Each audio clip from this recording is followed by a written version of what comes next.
17-year-old suspect in a shooting today at a small-town Iowa high school, authorities in Perry said. The 17-year-old suspect died of what investigators believe is a self-inflicted gunshot wound, a law enforcement official told the Associated Press. Vigils are planned, and a post on the high school's Facebook page said it would be closed tomorrow, with counseling planned at the public library tomorrow and Saturday. See AFN.net for more. Another powerful storm is expected to hit the eastern half of the U.S. early next week, following this weekend's nor'easter, Fox Weather reports. Here's Fox Weather's Britta Merwin. This is going to be something that's going to impact travel, of course. The snow totals probably not going to be amazing, but we will see some snow possible from Kansas City to Chicago up towards the UP. That's still, being worked out detail-wise on where that snow band's going to set up. Fox Weather believes the storm will be larger and more impactful than this weekend's storm and may cause a range of weather, including snow, heavy rain, strong wind, and severe weather. Voters in Illinois are the latest to take steps toward removing former President Donald Trump from the state's GOP primary ballot. More from Fox's Gernal Scott. 5 Illinois voters signed the nearly 90-page document that, like in other states, cites the 14th Amendment, which prohibits a potential federal office holder who had taken a prior oath to defend the Constitution only later to engage in insurrection or rebellion, as the document outlines. The next step is for Illinois' Board of Elections to set a hearing date for the petition. Maine and Colorado are states most recently taking steps to take the former president off the ballot. Democrat Michigan Secretary of State Jocelyn Benson said the Supreme Court needs to provide clarity soon on the question of removing Donald Trump from election ballots. I hope they don't kick it to Congress. I fear they might say this is a decision for Congress to make, which is substantively, for me, the worst possible thing to think of, because then it's going to just evolve into politics in terms of factual determination, legal determination. But I suspect that may be how it plays out. Benson told MSNBC in 2022 that if election deniers win office, they will be in charge of democracy despite not believing in it. An immigration attorney says we should not be making it easier for communist Chinese illegal aliens to remain in the U.S. Here's AFN's Chad Groening. The Daily Caller News Foundation has obtained an internal email from a supervisor with U.S. Customs and Border Enforcement. It was sent out in April of 2023 to about 500 Border Patrol agents, instructing CBP officials to radically reduce the number of interview questions for Chinese migrants apprehended after illegally crossing into the country from roughly 40 to just 5. As a result, the scaling back of the vetting process fast-tracked the release of Chinese illegal aliens into the U.S., making it more difficult for agents to identify potential threats to national security. Art Arthur is a resident fellow in law and policy at the Center for Immigration Studies. We should run the most vigorous background checks against individuals who come from countries of concern or countries that have interests that are inimical to the United States. But instead, the Biden administration is doing exactly the opposite. This is a serious national security concern, and the Biden administration is not going to do anything differently unless it's forced to. And Arthur says China is particularly problematic. We know that Beijing is in many ways hostile to the United States. It actively seeks to replace the United States as the world's military power. This is an almost shocking abrogation of the federal government's responsibility to protect the American people and to protect our institutions. This shows that the Biden administration is placing its migrant policies ahead of the national security of the United States. I'm Chad Groening. In final news, Glynis Johns, a Tony Award-winning stage and screen star who played the mother opposite Julie Andrews in the classic movie Mary Poppins and introduced the world to Send in the Clown song, has passed away. Her manager said she died today at an assisted living home in Los Angeles of natural causes. Johns lived all around the world and had 4 husbands. She was 100. I'm Robert Thornton. Jerusalem, oh Jerusalem, how many times I would have taken you under my wings.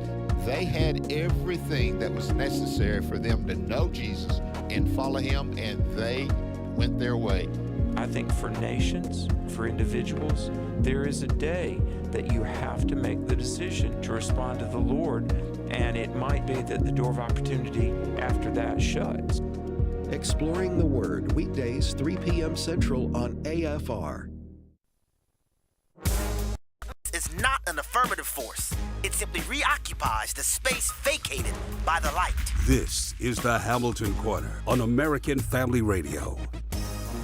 It should be uncomfortable for a believer to live as a hypocrite. Delivering people out of the bondage of mainstream media and the philosophies of this world. God has called you and me to be his ambassadors, even in this dark moment. Let's not miss our moment. And now, the Hamilton Corner. And good Thursday evening, everyone. Fred Jackson sitting in for Brother Abe this evening. Brother Abe will be back in the chair next week, but always a pleasure to sit in for Abe and to be with you folks. A great audience for Abe and each and every evening at 5 o'clock Central. Kind of take a look at the day's news and the things that are on the front burner, things of concern for you, and we hope we can do that for you this evening.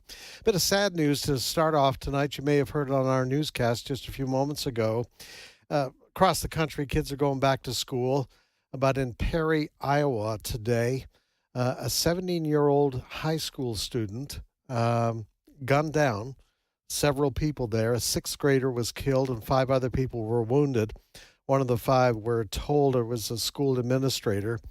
But prayers go out for the families of those today. As I say, it was the first day back at this school in Perry, Iowa. It's a small town. It's about 40 miles northwest of Des Moines, I'm told. And you can imagine a small community like that, this kind of tragedy happening. There's a lot of things we don't know about 17-year-old Dylan Butler, the shooter in this case, who took his own life after doing this. I understand there are some social media postings that he put out, took a video of himself in the school washroom just before carrying out this deed. We'll have probably more details behind all of this. Social media will probably, when it's revealed to the public, will let us know perhaps what was going on in this young man's mind. But a tragedy. Of course, the mainstream media, it did not take long. They want to focus on guns. And you'll probably hear the White House and others letting that be the focus instead of what was behind the mind of this 17-year-old Dylan Butler. But do pray for the victims of those. We understand one of the 5 wounded in critical condition. The others are being treated at area hospitals. So pray for them, pray for their families this evening. Well, as they say in other news, it didn't take long for the New York Times to come to the rescue of now former president of Harvard, Claudine Gay. Gave her a platform in the last 24 hours. You shouldn't be surprised by this, to portray herself as a victim. She was fired, let go, forced to resign because of a couple of things, of her tragic response to students who protested in favor of Hamas and against Israel within hours after the tragedy of October 7th there in southern Israel. And then, of course, as people began to dig into some of her writings, they found dozens, and I mean dozens, of plagiarism in her academic profile, as it were. I want to get into what she had to say in this editorial that was posted in the New York Times, but I need to take you back first a couple of weeks ago when she and 2 other university presidents, MIT president and Penn State president, appeared before a hearing in the House to respond to allegations that the environment on their campuses actually encouraged this pro-Hamas demonstrations.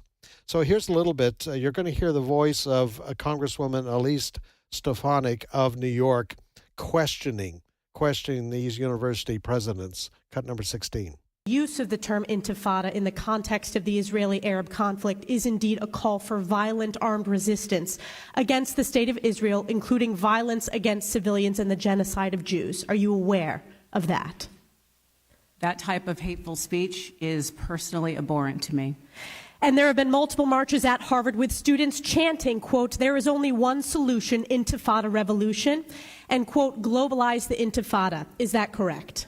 I've heard that thoughtless reckless and hateful language on our campus. Yes. So based upon your testimony, you understand that this call for intifada is to commit genocide against the Jewish people in Israel and globally, correct? I will say again, that type of hateful speech is personally abhorrent to me. Do you believe that type of hateful speech is contrary to Harvard's code of conduct, or is it allowed at Harvard? It is at odds with the values of Harvard. Can you But not our say here that it is values against the also- code of conduct at Harvard? We embrace a commitment to free expression, even of views that are objectionable, offensive, hateful. It's when that speech crosses into conduct that violates our policies against bullying, harassment, Does that speech and not intimidation. cross that barrier? Does that speech not call for the genocide of Jews and the elimination of Israel? Yeah, and that's kind of where it ended there. Well, they're, and needless to say, many across the country up in arms that she did not do anything to put an end to this Israel hatred on her campus. Yet, today in her editorial, the New York Times, she said, on Tuesday, I made the wrenching but necessary decision to resign as Harvard's president. For weeks, both I and the institution to which I've devoted my professional life have been under attack. And then she goes on, my commitment to fighting anti-Semitism has been questioned. No kidding. No kidding.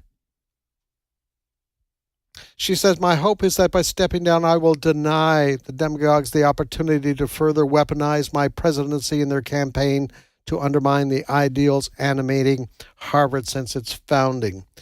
As I depart, I must offer a few words of warning. And then she goes on to say, this is really about attack against schools like Harvard.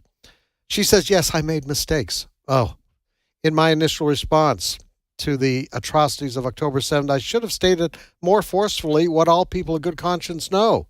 Hamas is a terrorist organization that seeks to eradicate the Jewish state. Well, why didn't you just say that?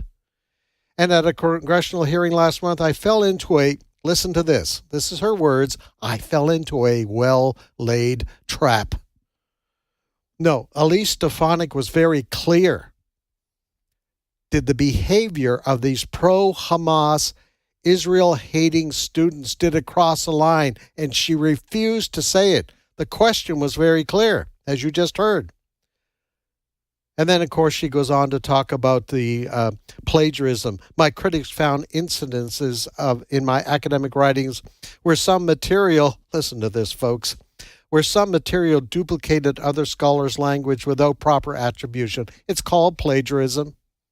Dozens and dozens of incidents of this. And on she goes. It is not lost on me, she says, that I make an ideal canvas for projecting every anxiety about the generational and demographic changes unfolding on American campuses. A black woman selected to lead a storied institution. There you go. I'm under attack because of my race. Forget about what I said or didn't say at that hearing. Forget about the plagiarism, which, by the way, was confirmed even by the board of directors at Harvard. Forget about all of that. Oh, by the way, she also says someone who has advocated, referring to herself, who has advocated a modern curriculum that spans from the frontier of quantum science to the long-neglected history of Asian Americans. Isn't that kind of interesting? Given the fact that Asian American students have sued Harvard because they're not being let in because they are Asian students and don't fit another profile. They've gone to court over that. But you know what? We ought not be surprised. As I say, New York Times gives her that kind of platform. But to counter all of that, in the last few days, Bill Ackman has written his own editorial. Now, in case you don't know who Bill Ackman is, he's a multi-billionaire hedge fund manager. He's a graduate of Harvard Business, and he is Jewish. He's a liberal, by the way, in his politics. He's donated money to Planned Parenthood, so he's not as the left would say, a right-wing conservative going after Harvard. So understand that as a background. But he has written this, and it's a lengthy article. I obviously won't have time to read, but I just want to go through the highlights. He said, in light of today's news, I thought I would try to take a step back and provide perspective on what this is really all about, referring to her resignation. He said, I first became concerned about Harvard when 34 Harvard student organizations, not 34 Harvard students, 34 Harvard student organizations, early on the morning of October the 8th, that is less than 24 hours after the massacre of more than 1,200 Israeli men, women, and children. In less than 24 hours, 34 Harvard student organizations, even before Israel had taken any military action in Gaza, came out publicly in support of Hamas, a globally recognized terrorist organization. Those groups holding Israel, quote, solely responsible for Hamas's barbaric and heinous acts. 34 Harvard student organizations in less than 24 hours after that massacre. How could this be, he says? I wondered. He said, a few weeks later, I went to the campus himself to see things with my own eyes and listen and learn from students and faculty. He says he met with 15 or so members of the faculty and a few hundred students in small and large settings, and a clear picture began to emerge. He says, I ultimately concluded that anti-Semitism was not the core of the problem. Now listen to this, folks. It was simply a troubling warning sign. It was the canary in the coal mine, despite how destructive it was in impacting student life and learning on campus. I came to learn, he says, that the root cause of anti-Semitism at Harvard was an ideology that had been promulgated on campus, an oppressor-oppressed framework that provided the intellectual bulwark behind the protests, helping to generate anti-Israel and anti-Jewish hate speech. Then I did more research, he says. The more I learned, the more concerned I became, and the more ignorant I realized I had been about DEI, diversity, equity, and inclusion. I came to understand that diversity, equity, and inclusion was not what I had naively thought these words meant. And you know what? He goes on to talk, and again, I don't have time to go through all of this. He goes on to basically say and describe what we know because you've heard it on our programs many times, the critical race theory. The whole idea that there are groups of people out there who are oppressors and groups of people who are the oppressed. And he says that is the driving force behind DEI. It's not to celebrate diversity. In fact, what it is to classify people as oppressors or being oppressed. He goes on to say, the techniques that DEI has used to squelch the opposition are found in the Red Scares and McCarthyism of decades past. If you challenge DEI, justice will be swift.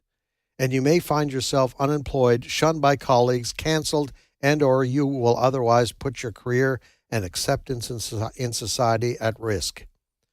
The DEI movement, he says, has also taken control of speech. Certain speech is no longer permitted. So-called microaggressions are treated like hate speech. Trigger warnings are required to protect students. Safe spaces are necessary to protect students from the trauma inflicted by words that are challenging to the students' newly acquired worldviews. Now, he goes on to say, who are the oppressors automatically? He says white people, Asian people. Those are the oppressors. And, of course, the oppressed are the oppressed automatically. If you have a certain skin color, you are the oppressed. And anything you say to argue against that makes you a racist. And he says that is what's really going on at Harvard.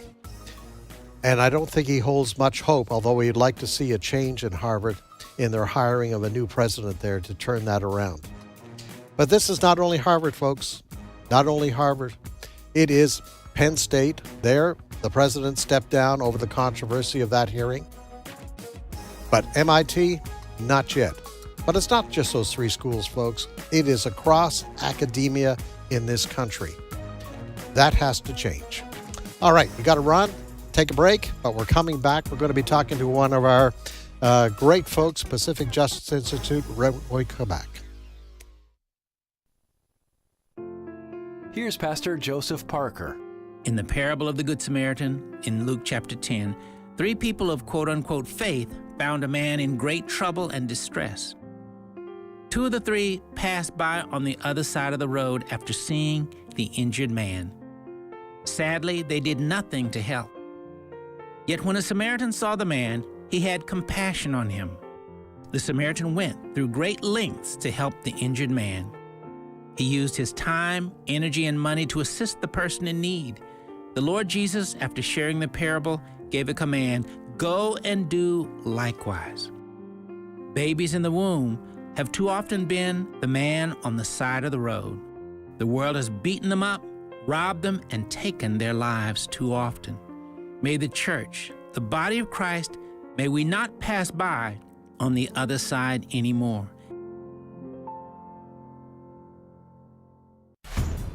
I'm Rick Scarborough, and this is my take. On Tuesday, November 14th, Republican Senator Mark Wayne Mullen from Oklahoma stood up and challenged UAW President Shawn Fain to a fight during a Senate hearing that had to be stopped by Senator Bernie Sanders, who chairs the committee. Apparently, their differences go way back, with each other calling one another names on various social media platforms. During the hearing, tempers flared, and the two had to be restrained. Finally, a senator got mad enough to act, but unfortunately for something petty and self-serving. Wouldn't it be nice to see a congressman get that mad about our out-of-control spending, wars across the globe, open borders allowing known terrorists into our country, exploding violent crime, mobs cleaning off shelves of businesses, the homeless crisis, and growing anti-Semitism? I'm Rich Scarborough of RecoverAmerica.com, and that's my take. We've always had an interest. God has given us a gift of being able to help a lot of people with their finances and budgets and stuff. Bernie and Alice Larson are faithful supporters of the American Family Association. We were thinking about the charitable gift annuities, and we'd never heard of that before, but we thought, well, we'd always wanted to leave some of our money for God, but we didn't know where or how. And we felt like this was put into our laps as answer to our prayers as to what we could do after we're gone. The Larsons learned that a charitable gift annuity from the AFA Foundation would provide them with monthly income for life, as well as supporting the American Family Association into the future. You can learn more about charitable annuities and other financial products at afafoundation.net or call 800-326-4543, extension 345. You just can't outgive God, and He just keeps pouring back into us.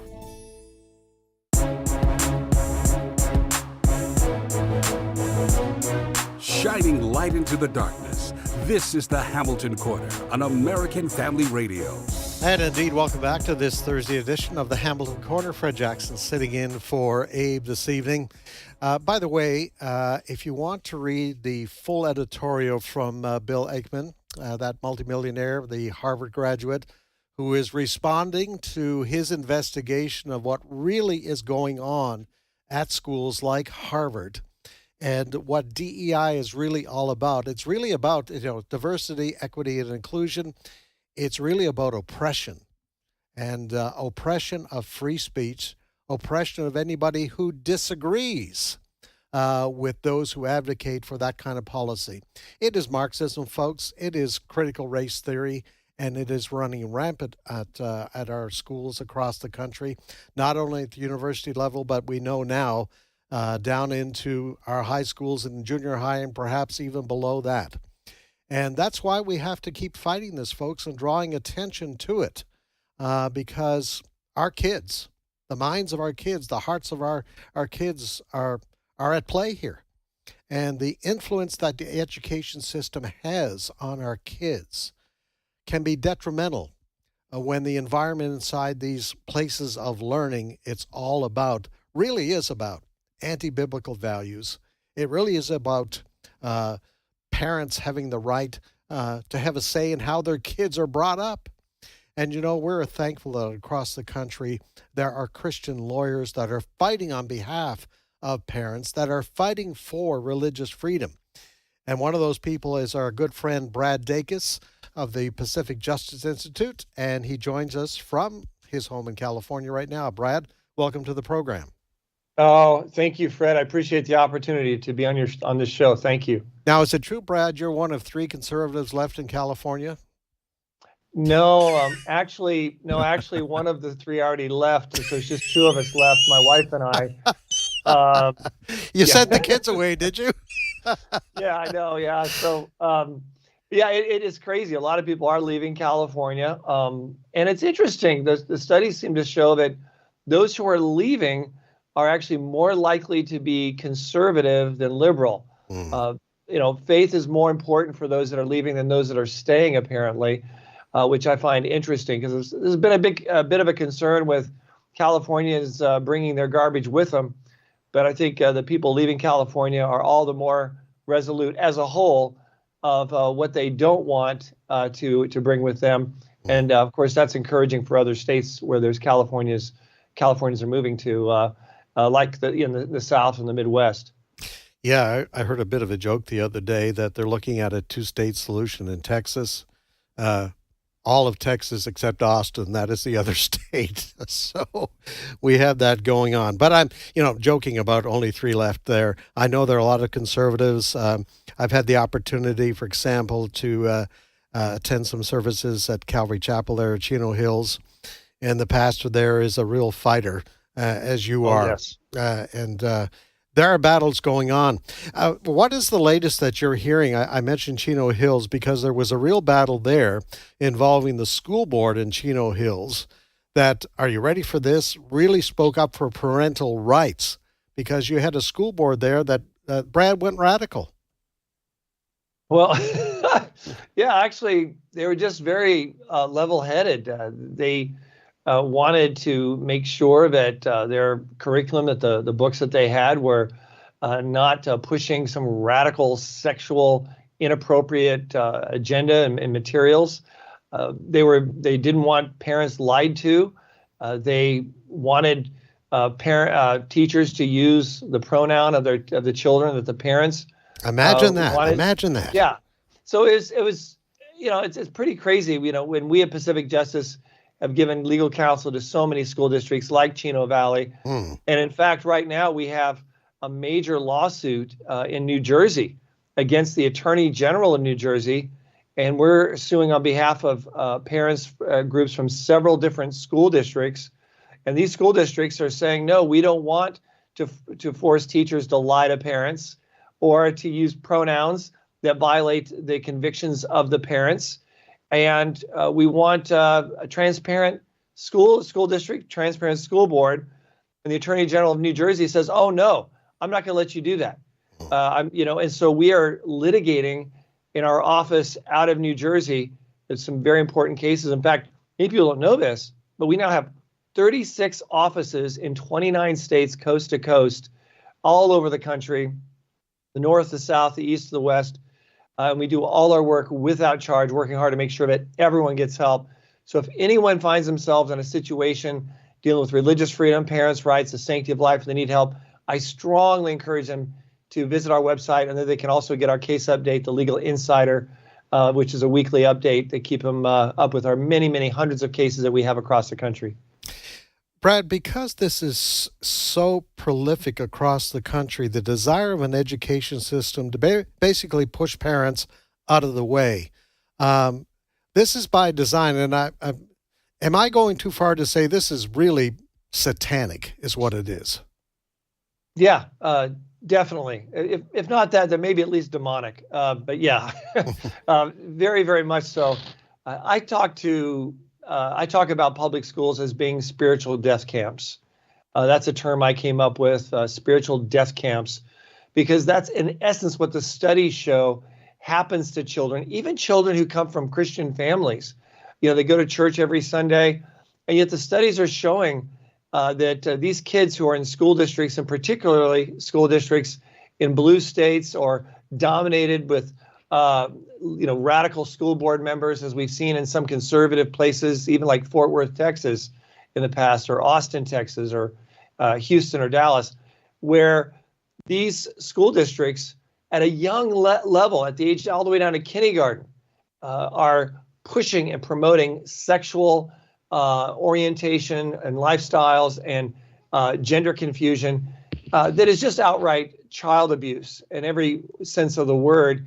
It's destructive, and we at Pacific Justice Institute are holding these school districts accountable when we see this happen and we see parents wanting us to step in on their behalf. So what's the solution? Pete Hegseth he's one of the Fox contributors. He's a graduate of Harvard. And of course, we've been talking about Harvard here this evening and the dismissal of the president for now, who wrote that editorial in the New York Times today saying, she's a victim. But anyway, he is talking about it is time that parents across the country, Christian parents, really think seriously about this whole aspect of where their kids are going. Now, I know the temptation, it is taxpayer-funded public schools, and the argument is, well, I'm paying for that, so I need to put my child there. But the reality is public schools, and there are exceptions across the country, are being controlled by the far left. So is the solution now homeschooling, which is what Pete Hegseth was saying the other day? Parents really need to start thinking about homeschooling, because even at the elementary school level, and you've alluded to this, there are dangers there in indoctrination. Oh, extreme dangers. And these are being adopted by school districts, not just in the blue states, but liberal school districts in the Midwest and in the South in particular. So, and whenever we have a school district that's dominated by the teachers union, where the majority of those sitting on the school board were endorsed by the teachers union. Well, we know what the teachers union stands for. They stand for this leftist, radical LGBTQ propaganda that is destructive and deadly to children. Maybe people don't realize this, but in California, for example, the average high school has 2 or 3 transgender students now. The average, at least 2 or 3. And then people say, well, okay, 2 or 3, that's, not likely going to be my child. Well, the stats show that most children who are encouraged and nurtured into, to being gender confused, and if they're just left alone, most of them will no longer be confused by the time they graduate from high school. But instead, the system is encouraging it and nurturing it, public schools across America. And if this happens, those children who are solidified in gender confusion, most will not live to see their 30th birthday. This is effectively a death penalty, Fred, a death penalty.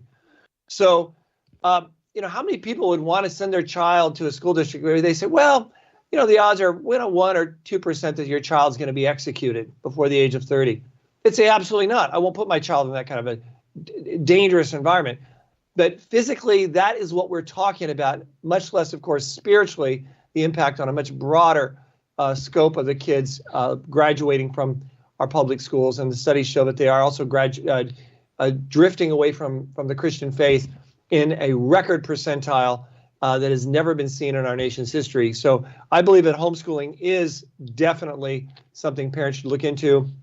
We at Pacific Justice Institute have been also working with churches, and we'll work with churches to help them, large, small, doesn't matter, start church homeschool co-ops. And this really helps parents work together as a team. It's not hard to do. There's different models of way it can be put together. They're booming across America. We started pushing them actually about 2.5 months before the pandemic was even a pandemic. It was just something that came to me as something that we need to be pushing out anyway. And then little did we know how critical that was going to be as the pandemic hit. And so we're working hard to make this available and encourage us all across the country. Any church can start a church homeschool co-op, and it's a great opportunity to reach out to their community, to evangelize, and to see church growth. For a lot of parents who may not be going to church now, but they want an alternative to public education, this is a great opportunity to connect with many, many people who are despondent with public education.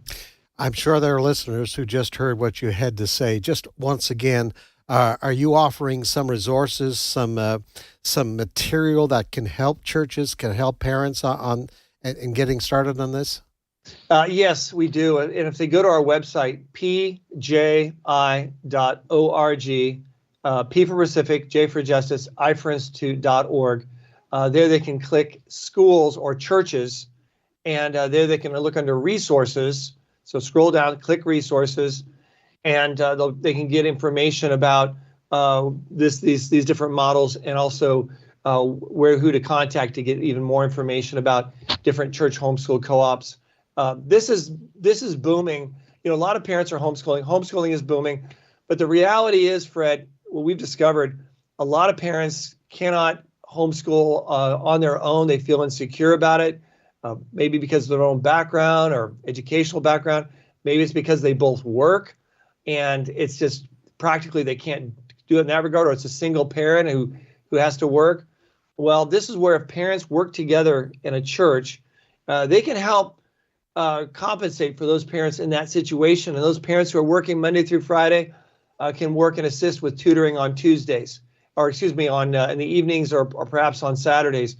There's a way that they can work together. There's different models to facilitate it, and it's a great opportunity for church growth and expansion and ministry, evangelism, and outreach, as well as they connect with these parents looking for alternatives who may not know Jesus Christ personally. We're talking with Brad Dacus, head of the Pacific Justice Institute in California, just doing a terrific job. And you were mentioning a few moments ago, you're not just dealing with cases in California. You now have representatives pretty well across the country. Is that correct? Yeah, most of our cases are outside of California now, believe it or not. In fact, we have more offices on the East Coast than we do on the West Coast. And we have offices, in the Midwest, the South, everywhere, just all over the country. And we're here to serve. We do all our work without charge. And it's also important for people to note that something that makes us unique, Fred, as you probably well know, is that we don't just cherry pick a few cases or precedent-setting cases. We have a real ministry heart. Our goal is to make sure that everyone gets help, that no one is left on the side of the road. And that's one reason why we're so grateful for your radio network to enable us to connect with so many people to provide them that assistance that they otherwise simply couldn't get otherwise. And it's a real blessing to be on this program as well.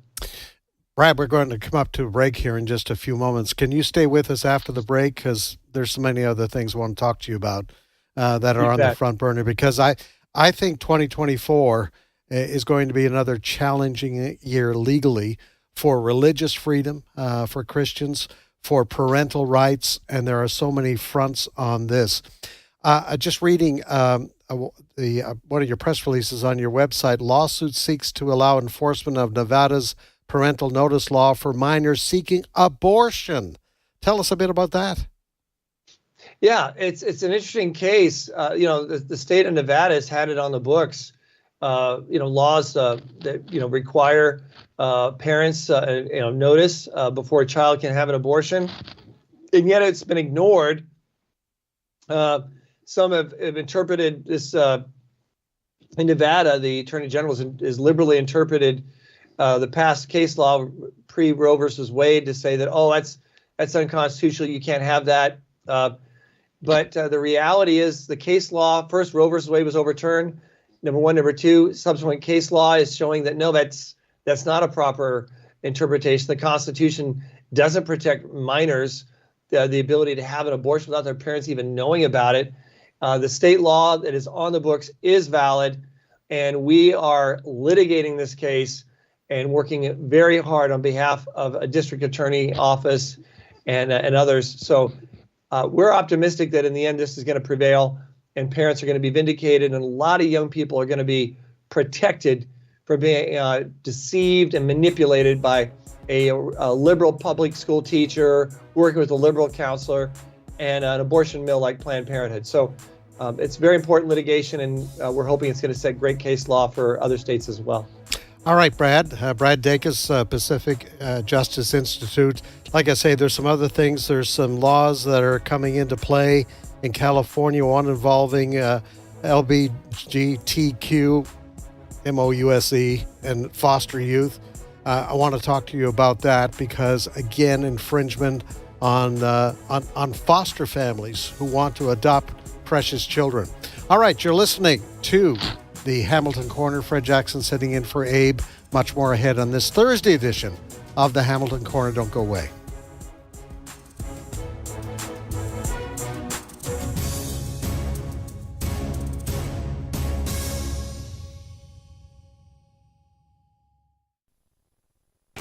AFR programming is now available on Alexa. You're joking, right? Nope, not joking. Seriously? Yep, this is not a drill. Wait a minute. No way. There's a way, the Alexa way. So if you just happen to miss your favorite shows, no worries. You can now listen to each podcast with Alexa. It's simple and it's free. Just visit afr.net/apps and click Alexa. We're not joking.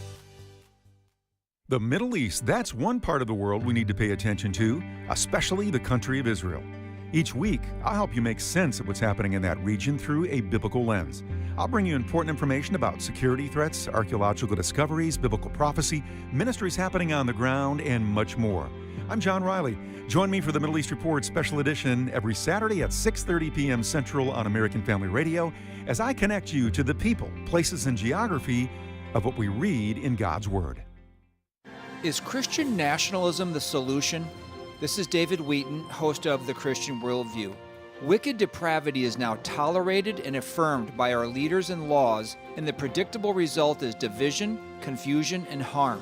While it is good for Christians to pray and vote for leaders that will praise good and punish evil as defined by God, the Great Commission of Christ places evangelism and discipleship as our top priority. Jesus said, "Go therefore and make disciples of all the nations, baptizing them in the name of the Father and the Son and the Holy Spirit, teaching them to observe all that I commanded you, and lo, I am with you always, even to the end of the age." Hear our most recent program on Christian nationalism at thechristianworldview.org, and then tune in this weekend for another topic that will sharpen your worldview.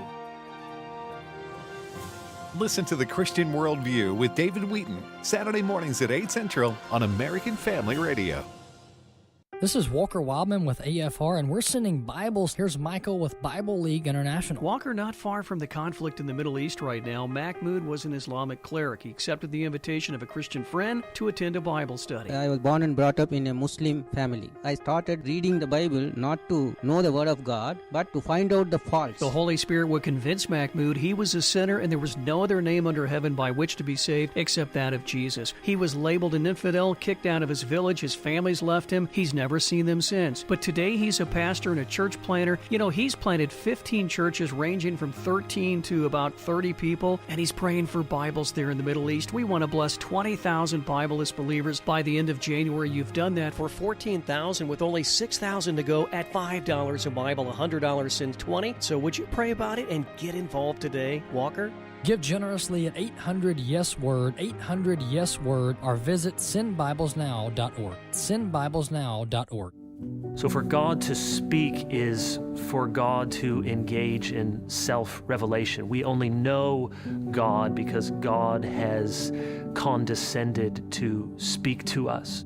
The God Who Speaks is a 90-minute documentary that answers many of the common objections about the Bible's reliability.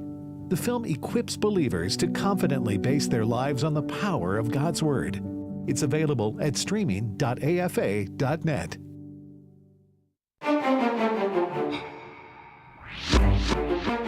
The Hamilton Quarter podcast and one-minute commentaries are available at afr.net. Back to the Hamilton Quarter on American Family Radio. And indeed, welcome back to this Thursday edition of the Hamilton Quarter. Fred Jackson sitting in for Abe this evening, and our guest is Brad Dacus of the Pacific Justice Institute, based there in California. But as Brad has noted, he has offices across the country, lawyers that are there to help. Just once again, in case folks have just joined us, Brad, if they live elsewhere in the country or anywhere in the country, they have a case, they believe their rights are being infringed, how do they get a hold of you guys? Yeah, the easiest way is our website, which is simply pji.org. They can click a request for assistance. They also can look up some great resources dealing with different issues and topics that we have. We've really put a lot of great stuff on our website, and they can also sign up to get our weekly email update, the Legal Insider as well, without charge, which is very empowering on an ongoing basis with regard to cases and things that are happening. So that's what we recommend, pji.org. They can also, if they want to text, if they're real into texting, they can text PJI to the number 71541. I remember that as a 71-year-old man having lunch with a 54-year-old woman, and there's a 1-year-old in the high chair. That's how I remember it, 71541. I haven't thought of something better, but if they just, it works for me. So you text PJI to 71541. That's another great way to link in with PJI. You have a strange sense of humor, Brad. All right. I love it. I love it. Hey, listen, just to return to California for a second, I was reading an AP story just several days ago. Foster families, according to new law, that would be required to demonstrate their ability to meet the health and safety needs of children regardless of sexual orientation or gender identity. Now, I think you had a case in Oregon before the Oregon Court of Appeals. Basically, you know, that foster parents had to affirm the homosexuality and transgenderism of those kids. Or tell us a little bit about that case. Yeah, it's real important litigation. It's a case that we think could make its way easily to the United States Supreme Court. The attorney who's heading that up is the attorney who heads up our office there in Oregon, Ray Hackey. He's a great litigator. The case involves this policy by the state of Oregon basically making it illegal for Bible-believing Christians to be foster parents or even to adopt through the state adoption agency there in the state of Oregon. So it's unbelievable. And so we've filed this lawsuit. Well, now we have it coming in to the state of California. We at Pacific Justice Institute stand ready and willing to challenge that law as well as unconstitutional. Of course, in order to do that, we have to have a plaintiff. So we have to have a parent out there, a married couple out there who are Christians who want to be foster parents and who are being limited and prevented from being so pursuant to this outrageous anti-Christian bigoted piece of legislation. And it's just a sign of where we are in the times, of the degree and the intensity of hostility and animosity towards followers of Jesus and the traditional Christian family. And what makes us especially sad is the fact that statistically, children who have a mom and a dad in a family that has a traditional faith and faith values is more likely to have better results, less likely to drop out of high school, less likely to do drugs, less likely to have a teenage pregnancy or engage in sexual activity before marriage. They're much more likely to be successful. And yet these are the people that are being taken out of the picture. And it's not like there's an overabundance of qualified people out there wanting to be foster parents to these children who come from some very often battered and terribly traumatic situations. So we, with the love of Christ and the conviction of the Constitution, are moving full steam in Oregon, and we stand ready to do so in other states like California who adopt this hideous legislation. Brad, earlier in the program, we were talking and reviewing the incidents of anti-Semitism on our college and university campuses, and I guess in our high schools as well. And it's been there for a long time because we've been dealing with stories on anti-Semitism on campuses for years now, but it just exploded in the wake of what happened in Israel on October the 7th. And despite the fact of, and I don't want to go into the details of the videos that were taken by the terrorists on that day and what they did to men, women, and children. But the most shocking thing was to see how quickly on our campuses across the country there was this explosion of hatred against the Jewish people, against Israel, and pro-Hamas terrorism. And the Pacific Justice Institute has pledged to defend against the growing anti-Semitism in the colleges. Talk to us a little bit about that. Oh, you bet. I was personally stunned. I had no idea that such deep anti-Semitism exists in our country. In fact, one of the two large political parties in our country that are mostly deemed as the left, about 46% of that party is pro-Hamas, is anti-Israel, anti-Jewish. I had no idea that it was so widespread in our nation, but in particular on our college and university campuses. It wasn't just an anomaly with Harvard or some of these universities. It's actually very, very widespread.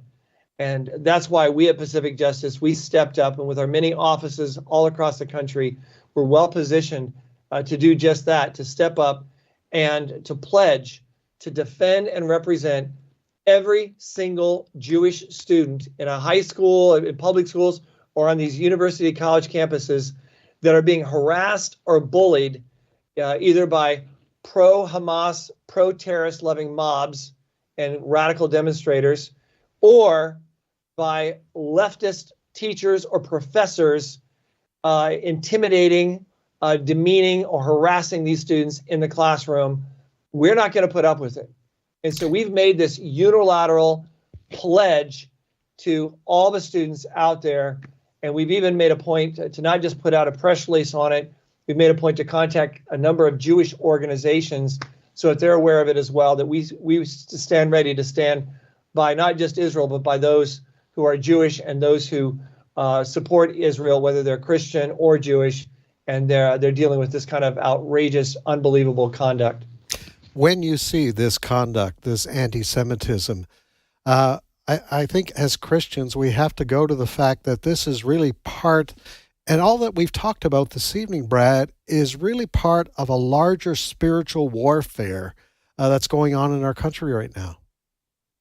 Yes, without a doubt, the spiritual warfare intensity is the greatest it's ever been in my lifetime. With the pandemic, we saw more hate. With the rioting that took place in 2020, I saw more vitriol, more hate and division than I've ever seen in my life. And then we saw a nation being overwhelmed with fear, with panic because of the pandemic. Children not talking to their parents, not allowing grandma and grandpa to see their grandkids or to even talk to their grandkids over the phone. We saw just fear gripping our nation and skewing our common sense with regards to policy making. And then we see this anti-Semitism taking place, manifesting itself, and even anti-Christian bigotry and name calling, if you will, that's being labeled in through liberal media to attack Christian, what they call Christian nationalists, trying to stigmatize Christians who are patriotic and who appreciate what God's done for this country and our constitutional rights. It is insane. And yet, amidst this insanity, we need to understand that nothing takes God by surprise. And I do a lot of guest preaching at churches, and I preach without charge. That's probably why I get invited. But I do a lot of guest preaching. And one thing I love to point out to the congregations as we go through and apply God's word to what's happening today, Fred, is the fact that nothing takes God by surprise. God is providential. We know what the final outcome is, and we need to be just as bold and just as committed to living our faith and sharing our faith as ever before amidst the intensity of this spiritual warfare, spiritual battles taking place. Brad, you mentioned of what was happening, the COVID restrictions that came into place, which included churches not being allowed to hold services, and that law coming down. It was bad in Canada. I'm from Canada originally, what I saw going on up there, but even here in the United States. Did we learn as a country anything from that about the infringement on rights even to worship in our churches? Do you think, from your assessment, from where you sit, that there's possibility of another round of this because people are starting to talk about the incidents of COVID occurring again, what it did to, as I say, churches, what it did to medical workers, what it did to military people who refused an experimental vaccination, experimental jab. Some people don't even want to call it a vaccination. Maybe there's a merit to that. Do you fear that we're going to face the same kind of thing again? Because there are a lot of people just think the agenda here really is all about more government control. Yeah, there definitely is a frightening element of that. The extent to which people just surrendered their rights out of fear, generated, by the CDC and Dr. Fauci, et cetera, That is undebatable, what happened. And the question is it going to happen again?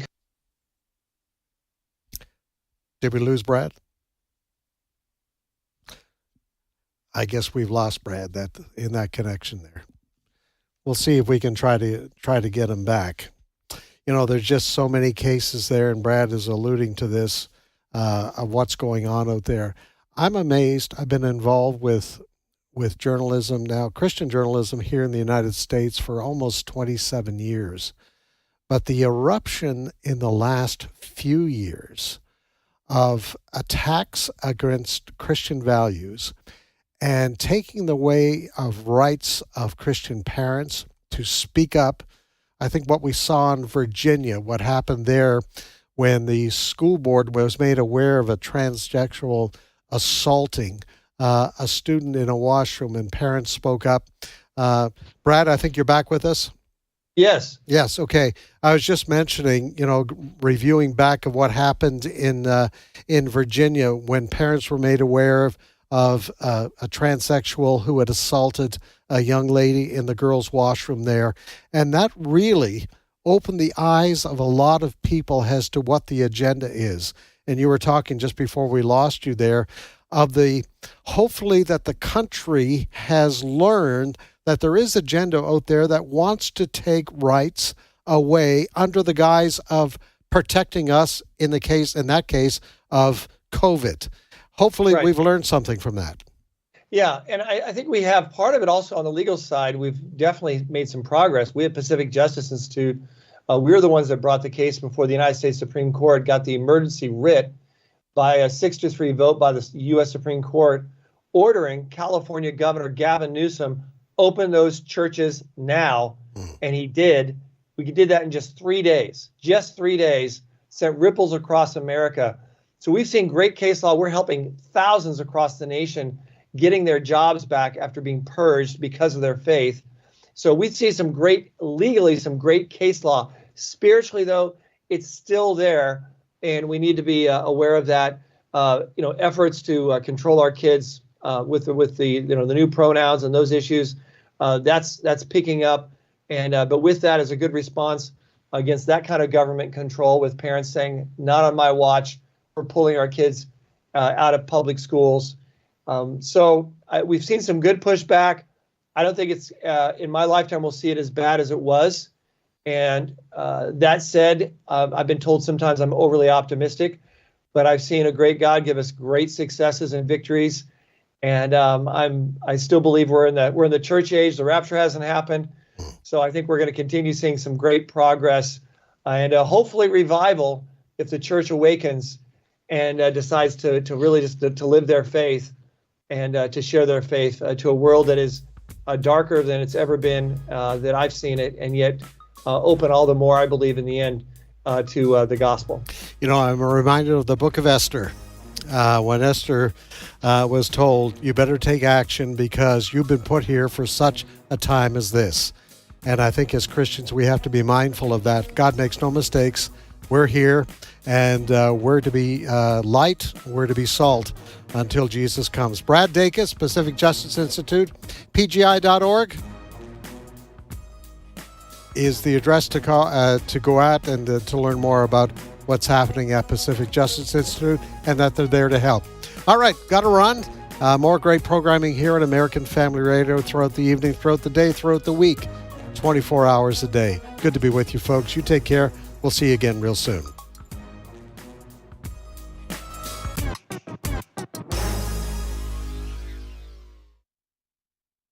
The views and opinions expressed in this broadcast may not necessarily reflect those of the American Family Association or American Family Radio. Faith, family, freedom. American Family Radio. We all know you have tons of apps on your phone, but do you have the AFR app? Well, I don't think I can download it. No worries. The AFR app is available not only for Apple and Android users, but also on Amazon Alexa and Roku. But I only want to listen to music, and the new music option allows you to stream music anytime you want. I'm downloading it now.